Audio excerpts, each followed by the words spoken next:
संतों की एक सभा चल रही थी। किसी ने एक दिन एक घड़े में गंगा जल भरकर वहाँ रखवा दिया ताकि संत जन जब प्यास लगे तो गंगा जल पी सकें।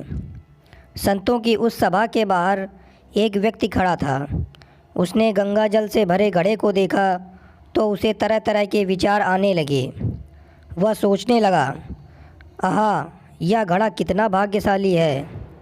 ऐसे में तो इसमें किसी तालाब पोखर का पानी नहीं बल्कि गंगा जल भरा है। और दूसरे, यह सब संतों के काम आएगा। संतों का स्पर्श मिलेगा, उनकी सेवा का अवसर मिलेगा। ऐसी किस्मत किसी किसी की ही होती है। घड़े ने उसके मन के भाव पढ़ लिए और घड़ा बोल पड़ा, बंधु, मैं तो मिट्टी के रूप में शून्य पड़ा, सिर्फ मिट्टी का ढेर था, किसी काम का नहीं था।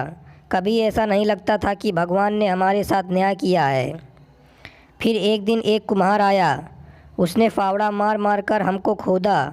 मुझे बोरी में भरकर गधे पर लादकर अपने घर ले आया। वहाँ ले जाकर हमको उसने रौंदा, फिर पानी डालकर गूँथा, चाक पर चढ़ाकर तेज़ी से घुमाया, फिर गला काटा, फिर थापी मार मार कर बराबर किया। बात यही नहीं रुकी, उसके बाद आगे के झांक में दिया जलने को।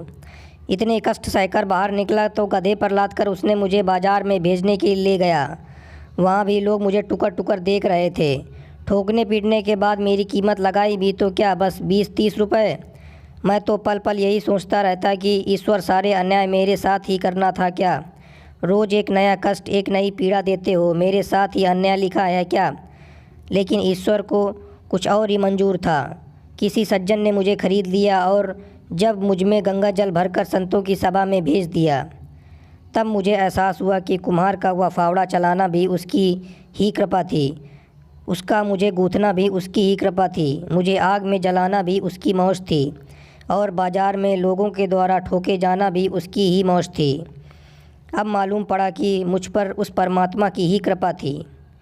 दरअसल बुरी परिस्थितियों में हमें इतनी विचलित हो जाती हैं कि हम उस परमात्मा के अस्तित्व पर भी प्रश्न उठाने लगते हैं। हम खुद को कोसने लगते हैं क्योंकि हम सब में शक्ति नहीं उसकी लीला समझने की। कई बार हमारे साथ भी ऐसा ही होता है। हम खुद को कोसने के साथ परमात्मा पर उंगली उठाकर कहते हैं कि उसने मेरे साथ ही ऐसा क्यों किया। इस कहानी से कोई सीख मिली हो तो वीडियो को अभी लाइक करें। धन्यवाद।